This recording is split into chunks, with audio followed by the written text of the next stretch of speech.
I think a very good example starts with Operation Sindoor. And the question which comes to many of us, why did India stop at 88 hours? What is India's aspiration? I think our aspiration is to lift 400 million people out of poverty. We're looking for a high growth rate, a $5 trillion economy in the future. If you're going to do all that, and you are going to fight a war which is going to be an elongated affair, which is going to hurt your economy and hurt your capabilities of what you want to achieve for the future, you will put what is called a restraint on yourself. The earthquake of 8th of October 2005. A particular post of the Pakistan Army across Kaman Aman Setu. Kaman Aman Setu is the last post on the road where civilians can actually access the line of control. Just opposite that was this post. This whole post collapsed. The Indian Army soldiers left their rifles, picked up their shovels and walked across the line of control and dug the Pakistani soldiers out, pulled them out of the debris, gave them treatment and then came back.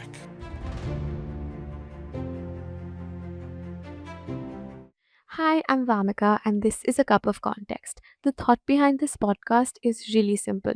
It's to bring conversations with important people in important systems doing important work, but exploring only one idea, either through a completely different context or a deeper one, so that you can engage without burning out. The second episode is about restraint as power.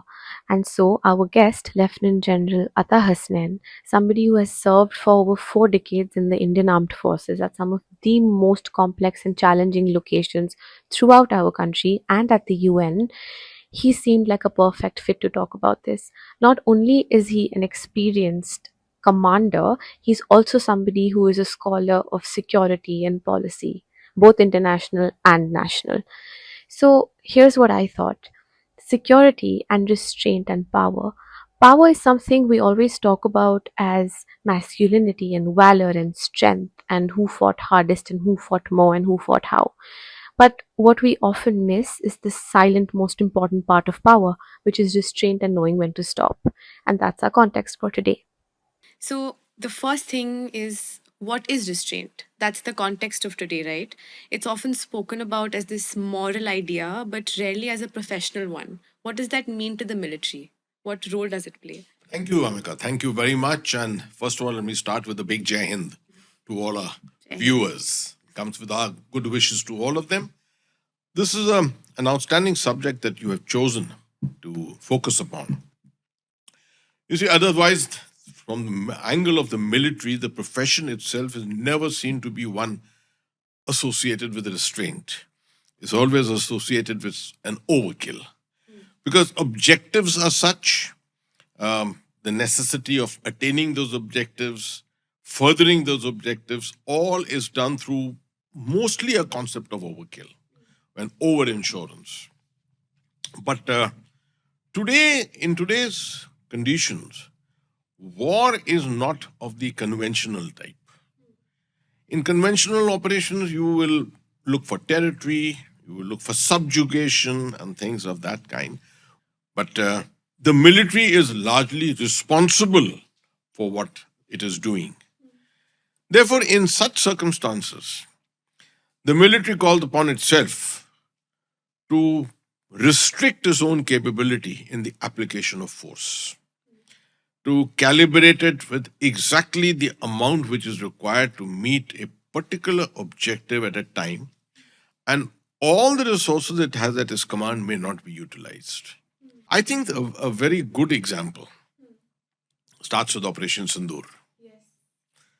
And the question which comes to many of us who have served in the armed forces, why did India stop at 88 hours? Isn't it? Right. And I will qualify it and support it completely by simply saying a nation sets out its political objectives and its military objectives. When you feel that your political and military objectives have largely been achieved, then you stop. And you don't have to achieve those objectives by using every last effort of your war resources. You have to see the larger environment in which you're functioning. For example, what is India's aspiration? I think our aspiration is to lift 400 million people out of poverty. Strange for a general to be saying that, right? But that's one of our major national aspirations. That's what the Honorable Prime Minister and his cabinet looks for. We're looking for a high growth rate. We're looking for a $5 trillion economy in the future, hoping to make it $10 trillion subsequently.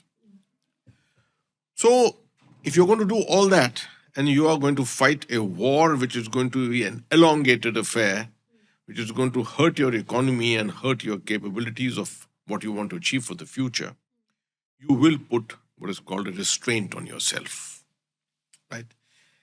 So, restraint is a doctrine, a kind of a concept by which you calibrate your resources to your objectives, restrict your objectives, and further your plans after a recalibration from time to time. But is this something that soldiers can train for? Do they train for this? Is it something that comes with experience, or is it a spur of the moment thing?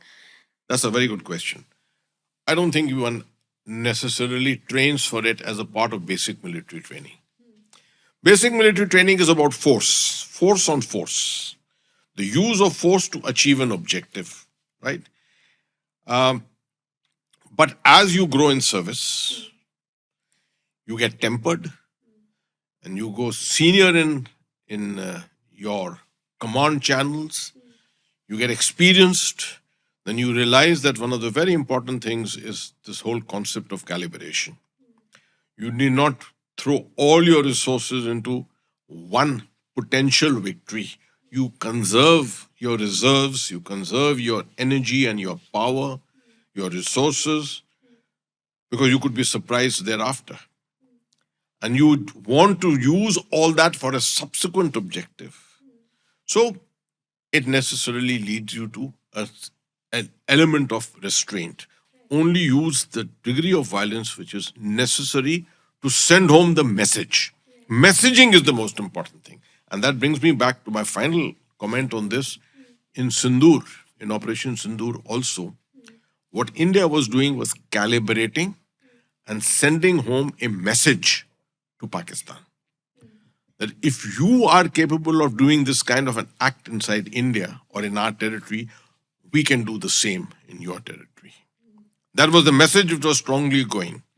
And if it happens again, maybe you can do it stronger, you can make it stronger. The message can be calibrated from time to time.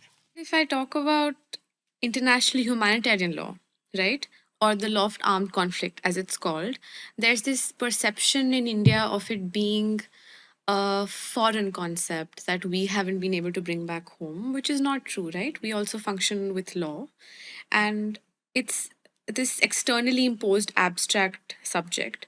But how do the core principles that are taught there, which again is restraint and humanitarian approach, which sounds like an irony, but is really not, it's the way that a military will function, how does that translate into on ground decision making? Because as you mentioned, scholars and academics and media talking about this, it's very easy to be outside the actual ground and talk about how it should have happened and what should have happened. But it's very difficult for the person making decisions in the room, but then the person who's actually in the fight to exercise that. So, what's the gap? How does that work? First of all, a lot depends on the experience of senior commanders themselves.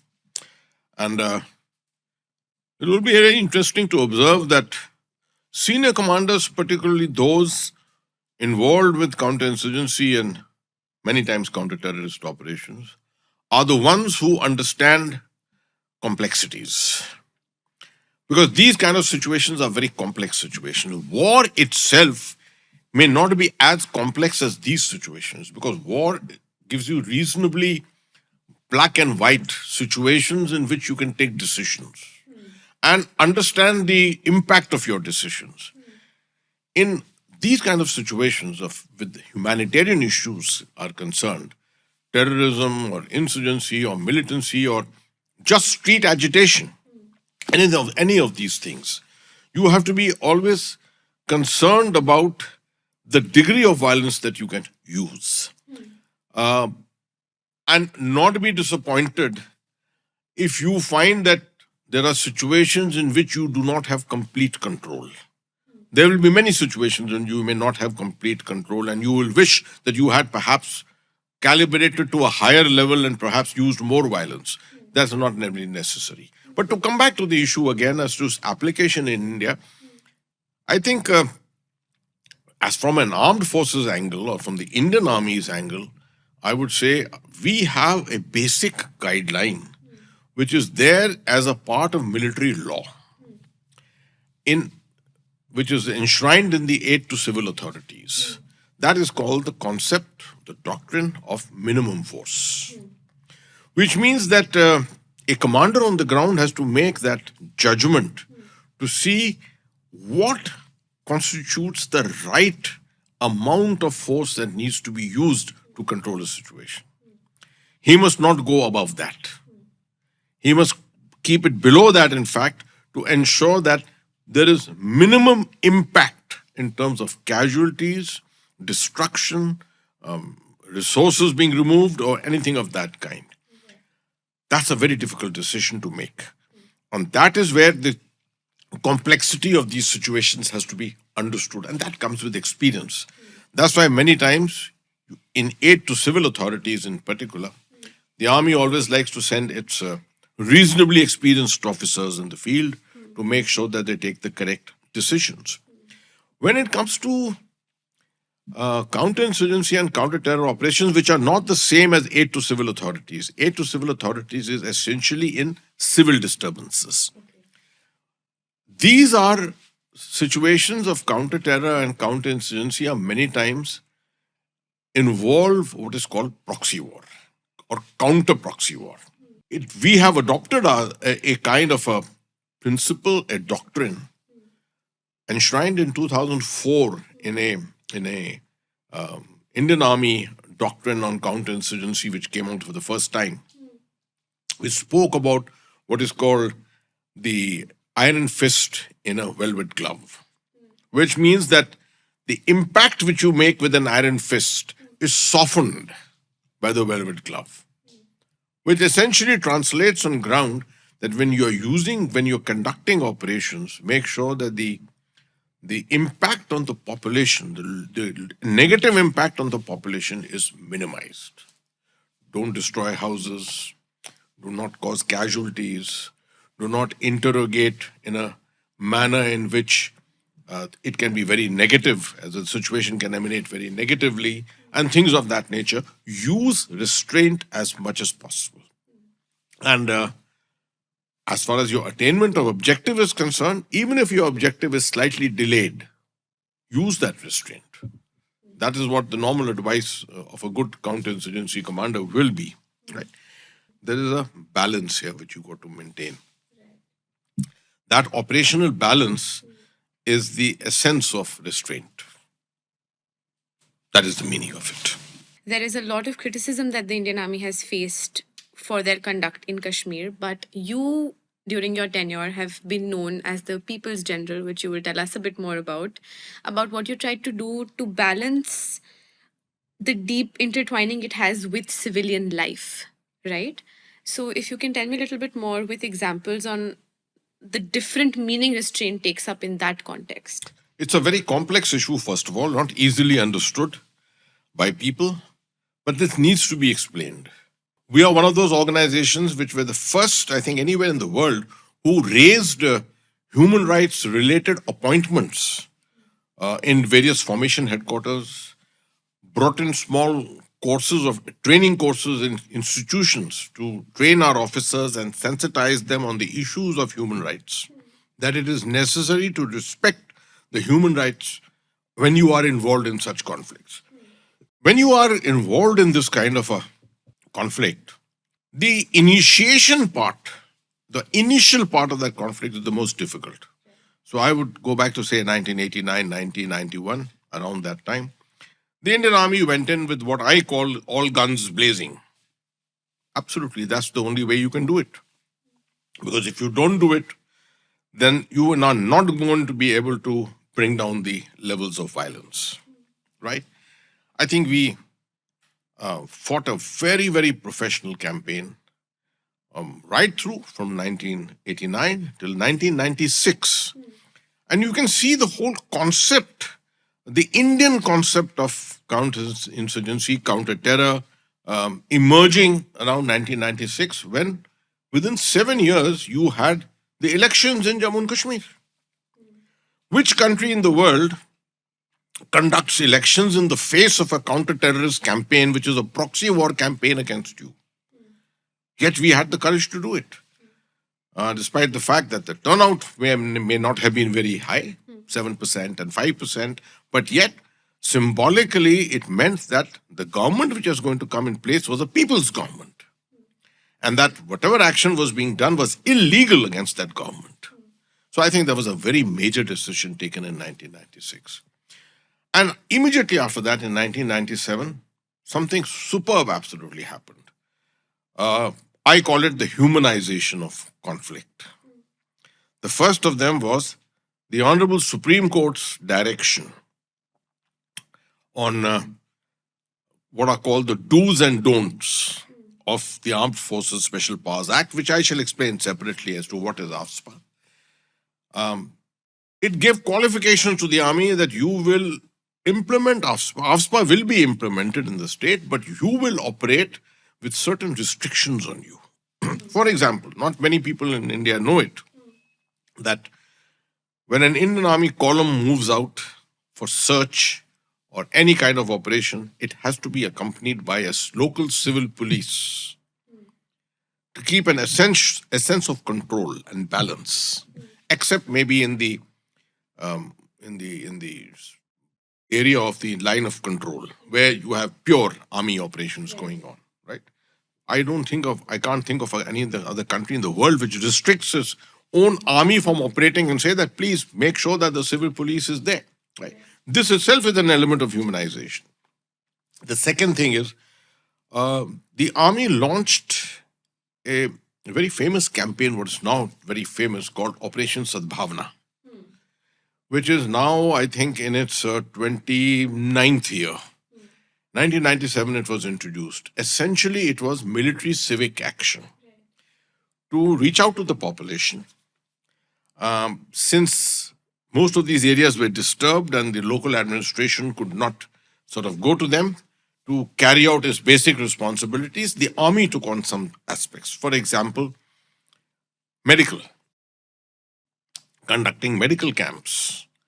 For people who are not aware, in the dead of winter, there may be ladies in the family way up at 15,000 feet.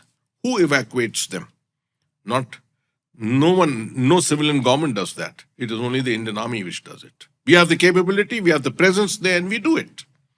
That's a humanitarian gesture that we carry out. We run 43 goodwill schools in Kashmir, Jammu and Kashmir. People vie with each other to get admission in these schools. High quality of education imparted in them. Small bits of infrastructure here and there, conduct of sports competitions, recreation, bits of nationalism through tours being conducted around the country. All kinds of things which essentially to get the people to think, to make them feel national, to feel part of India, right?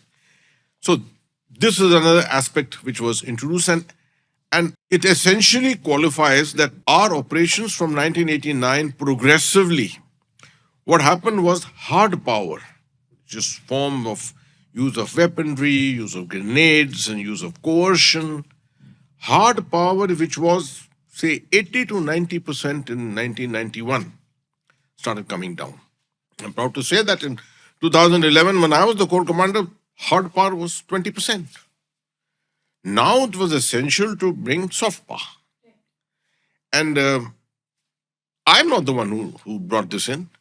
It is progressively over a period of time that the correct thinking and the training of the Indian Army led to it.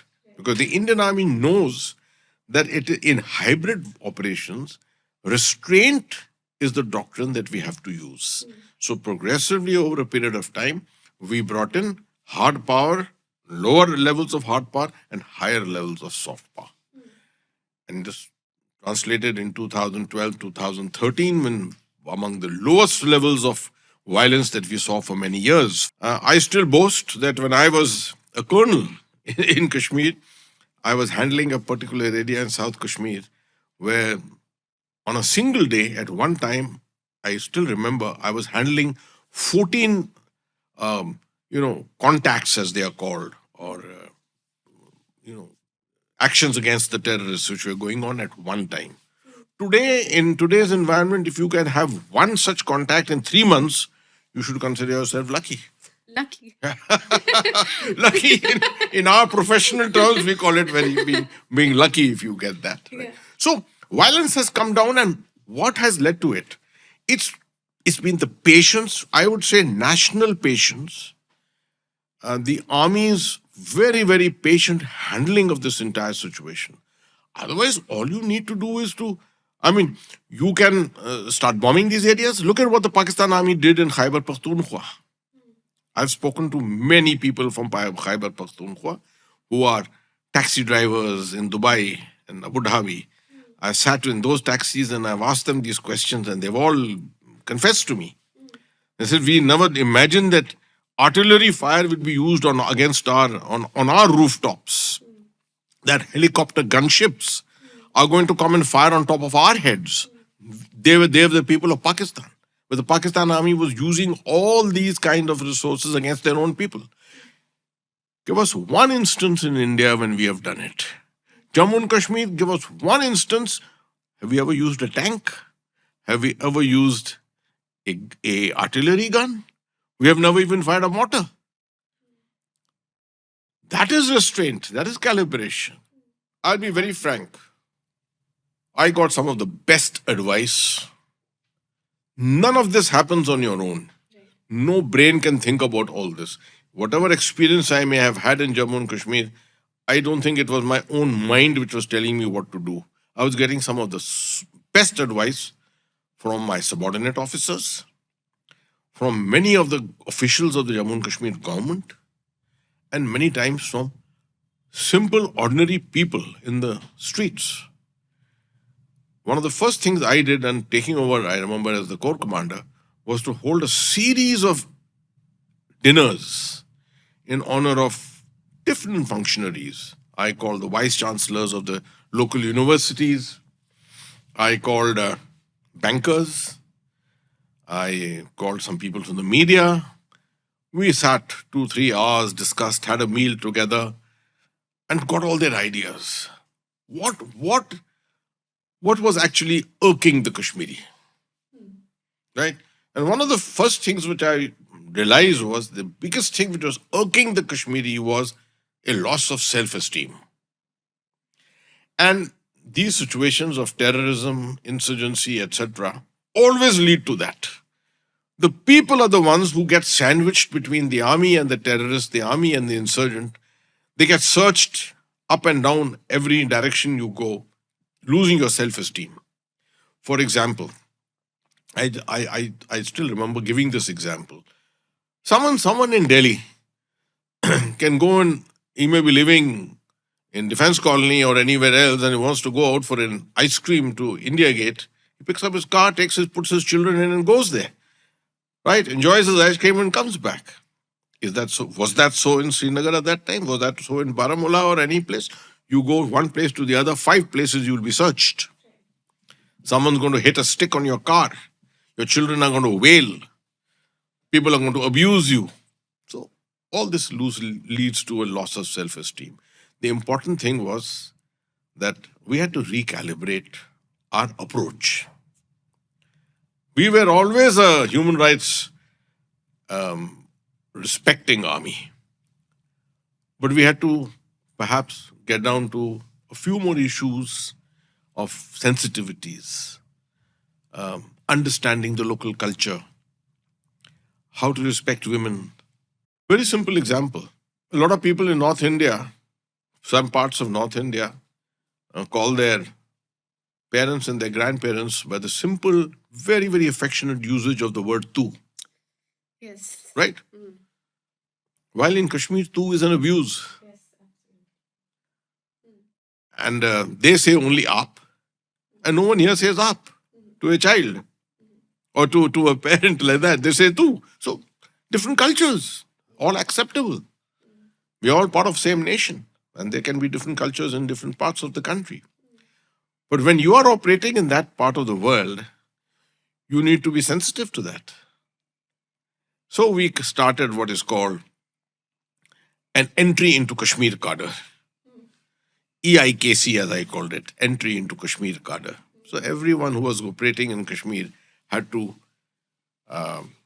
enter into that core battle school. For 3 weeks, he would be sensitized to the needs of the situation and the times. And one is very proud to say that the kinds of ways which are some of our younger officers, not very experienced, the manner in which they handled the agitation of 2010, 2009, 10, 11 was amazing. Stepping up in front of mobs, and mobs holding back simply because they respected the officers, the kind of reputations they carried in those areas. That is how this agitation was handled. So hats off to the army for the manner in which it could adjust itself to different situations. A lot of people think that the army is an organization which is very rigid and it will only follow a one-track kind of a policy, and to change that becomes very difficult. Yes, it does become difficult at times, but by and large, I think the officer cadre, the Jawans down below, very quickly they understand and look at the sensitivities of a situation. I mean, my last example I can tell you is the convoys. We have huge lumbering convoys which used to run in Kashmir. They still run there. They're needed for your logistics, stocking of logistics at the forward posts, etc. Because of these lumbering convoys, there used to be a traffic jam entering into Srinagar. And so a lot of people, and the media particularly, came to me with the request that could we do something from the army side to prevent these traffic jams so that people could reach their offices in the morning in time and reach back home in time. And I realized that, yes, it was a major social problem. Well, the army responded. We all worked on it and we responded. We changed our convoy timings. We started earlier. We stopped our convoys at certain times to allow only civil population to move, etc. And it was a huge success. And that just conveyed the message to the people that the army, this was your army. This is the people's army. This is your army. When you make a point to the army looks at it positively, restricts itself, and looks at your facilitation. That's about all. Is the human cost of decision making in conflict situations, right? You've been a commander multiple times and you've been in stressful situations and you've seen so many people have to make these decisions. Is there a weight that you lived with, a moral weight that you lived with for things you've had to do, for the civilian harm that is usually measured in numbers in the media? I think the Indian Army taught me some things. I'm being a second generation officer on top of that. Perhaps came with a certain heritage in terms of what was in the mind. I was very clear. No one could order me to do something which was wrong, right? Which meant if someone asked me to fire on a civilian gathering, to subjugate that gathering, and my action would lead to loss of lives, I would not do it. I would consider that an illegal action. And I can even confess that there were times in Sri Lanka when one had to actually stand up to this kind of a direction from higher authorities, where they felt that we were being soft. And it said, doesn't matter. We may lose a terrorist one day. That terrorist will get killed in the next 10 days, 20 days, or a month, but we will not kill an innocent for the sake of trying to send home a message. I lived with that. And I can tell you, I think 99% of the army lives with that. That's our culture. That is how we are trained, and that's how we have always believed. Having said that, yes, there are many, many times when such situations are faced. For example, I can tell you on the 11th of August 2008, one of the biggest marches towards the line of control was taking place. 100,000 people were on the roads, and they were threatening to move to the line of control, conveying a message that they would rather be with Pakistan, right? And people were at a loss at that time as to what action could be taken. I looked for directions from Delhi. I got none. I looked for directions from elsewhere. I got none. And so I took my own decisions. And my decisions were very clear that we'll stop them, but we'll stop them by non-military means. And we did that. Of course, ultimately the local police had to come in and do some firing, and there was a bit of loss of life and things like that. But from our side, from the army side, we did not take law into our hands or try and carry out anything which was illegal at that particular time. These were circumstances where you required speed of operations, which meant that the army needed to be able to respond, react to situations without having to go through the aid to civil authority route, which meant you don't have to wait for a magistrate to come and give you a signed order on a dotted line. You could operate on your own. And this was launched immediately after 1990, but restricted by the Honorable Supreme Court in 1997. So everyone was conscious of this. The Supreme Court was conscious. The whole legal system was conscious of this. And the army itself was conscious of it. And that's why this restriction came on it. And I'm very happy to say that this is how we functioned throughout. Many times I believe that the empowerment of the army to conduct various operations on its own without reference to a judicial officer was primarily because, this act or the various sections in this act sounded very, very offensive. When you do a first reading, it looks very draconian. But they can get away with anything. That's they want, right, that's essentially. right. Very draconian in nature. Well, that is the extreme. It's not necessary that you're going to exploit the extreme. And that's why we talk of restraint. You may be empowered to break locks and get into buildings, and you're not going to necessarily do that in every situation. It's only in situations which demand it. So the empowerment was there, but the interpretation by a lot of people in later years, the interpretation was essentially an attempt to browbeat the army, to force it to restrict its operations, etc. Thankfully, we stood up to it, and it continues to remain where it is at the moment. And I think the system has understood it very well. The army uses it very intelligently, very carefully and very intelligently. Since the lens through which and the context through which we're exploring power and conflict and the armed forces today is humanity and restraint, is there something that has stayed with you, a story that you want to tell me? In conflict of this nature, there are extremes always. This is an extreme.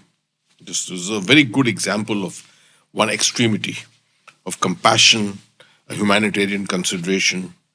I can tell you this, I was not personally there, but this happened in my brigade immediately after I left in Uri. The earthquake of 8th of October 2005 hit Kashmir. POK, Pakistan-occupied Kashmir, was hit much worse.